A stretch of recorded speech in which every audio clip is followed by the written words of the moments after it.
start with the exercise 5.2 from the chapter Lines and Angles. Before I start this exercise questions, I am going to introduce some basic terms which is associated with this exercise.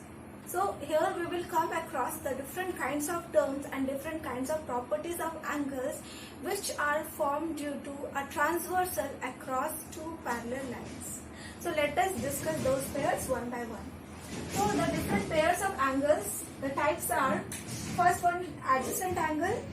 Here we have adjacent angle, then vertically opposite angles, complementary angles, supplementary angles and linear pairs of angles. Let us see one by one. First we have adjacent angle.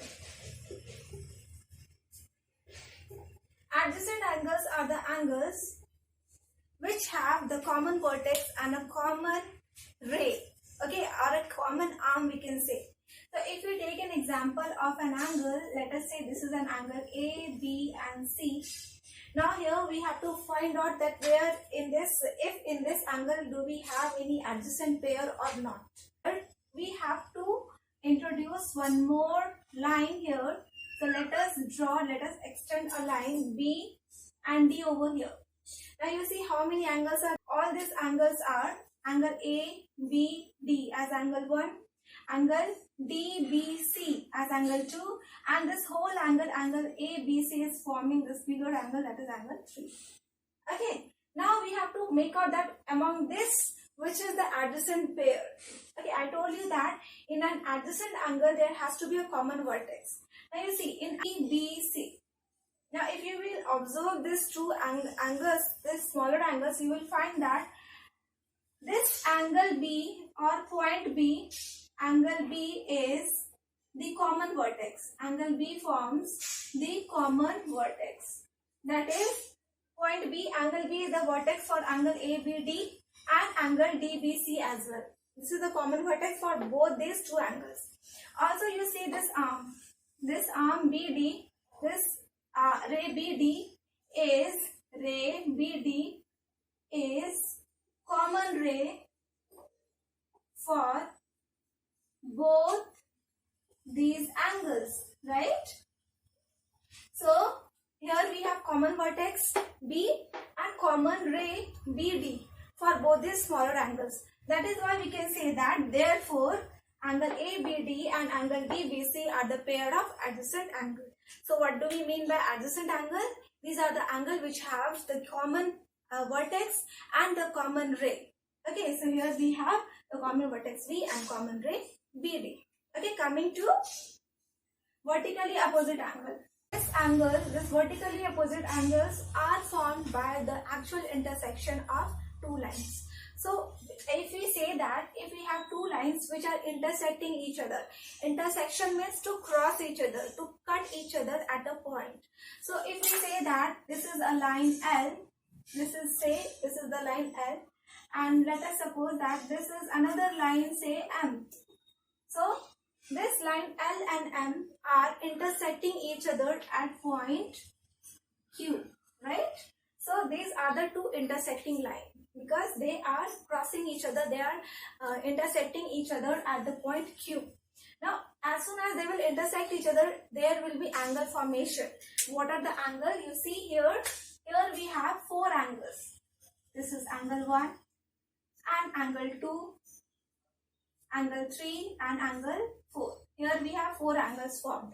But these angles are having their specific name because they form specific pairs.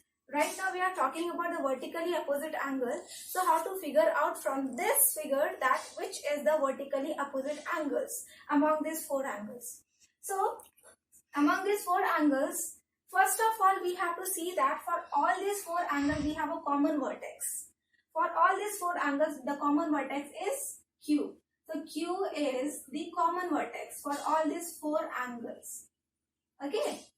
Q is the common vertex for all these four angles. But which are the vertically opposite pair?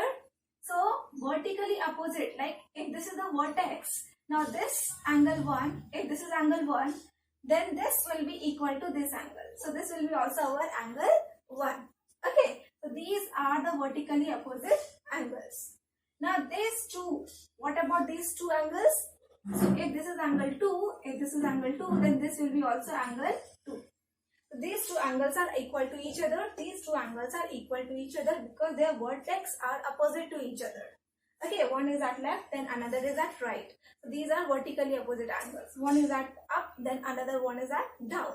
So these are also vertically opposite pairs. So this is all about the vertically opposite angle. Now let's talk about another type, that is complementary angle. So complementary angle says that if the measure of the sum of two angles is equal to 90 degree, then we will say that these are the complementary angle.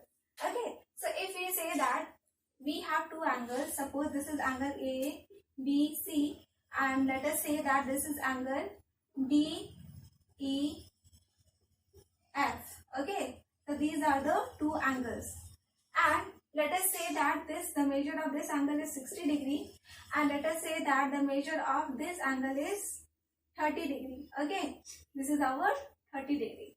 Then what will be the sum of the angle of these two triangles? We will have angle ABC plus angle DEF equal to 90 degree, right? Because the measure of angle ABC is coming 60 degree is given, and the measure of angle DEF is given 30 degree, and this will give us 90 degree. So this is complementary angle.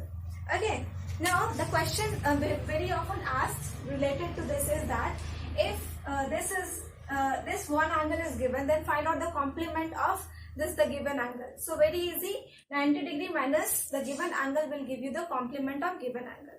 Okay, so 60 degree is given. This is unknown, and you have to find out what is the complement of 60 degree. So complement of 60 degree is the required angle to make it 90 degree. So how much more degree is required to make it 90 degree? 60 degree plus how much will make 90 degree? Obviously 30 degree. So 30 degree is the complement. If you are asked that it is 40 degree given, and you have to find out the complement of 40 degree. So how much to be added with 40 to make it complement?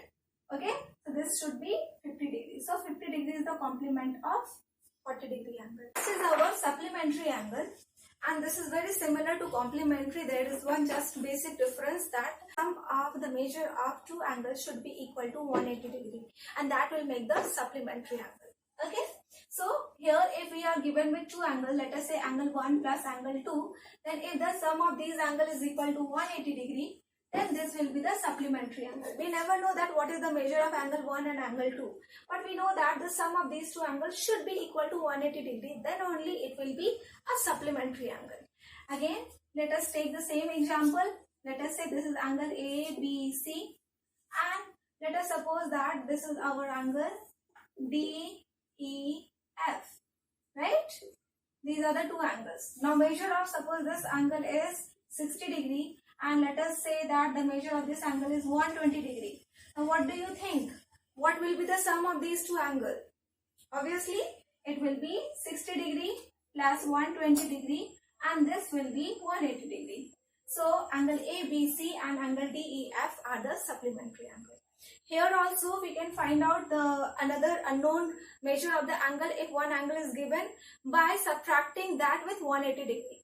Okay, so let us say that if you are given with 150 degree angle, and you are find out what is the supplement of this 150 degree angle. So we can make out that how much to be added with this 150 degree to make it 180 degree. So it should be added with 30 degree to make it 180 degree. So 30 degree is the supplement of 150 degree. Here if 60 degree is not given, you have to find out what is this. Then 120 degree, how you will find out? By subtracting 180 degree minus 120 degree. By subtracting 120 degree out of 180 degree will give you the supplement, this the x degree, unknown angle. So this will be 60 degree. So here it should be 60 degree. So this is about supplementary angle. So for now we have the linear pair of angles. So two supplementary adjacent angles gives us the linear pair of angles. Let us see how. So if we have this linear means something which is straight. So this is our straight angle. You know, we have different kinds of angle that we have studied: the right angle, this obtuse angle, acute angle, straight angle, reflex angle. So among that, the straight angle is the angle which measures equal to 180 degree. Okay, so this is our straight angle. That is the linear. We can say that this is linear because this is straight. Now if we have in this linear line, if suppose we have this two angles formed, okay, so let us say that this is angle A, B, C and D, right? Now if we say that this is equal to, let us say this is 110 degree and let us say that this is equal to 70 degree, right?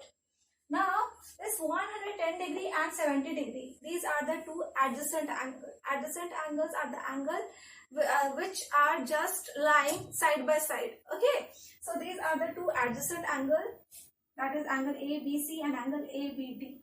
Now these two adjacent angles, the sum of these two angles will be the linear pair of angles. So angle 70 degree plus 110 degree will be equal to 180 degree, and this will form the linear pair.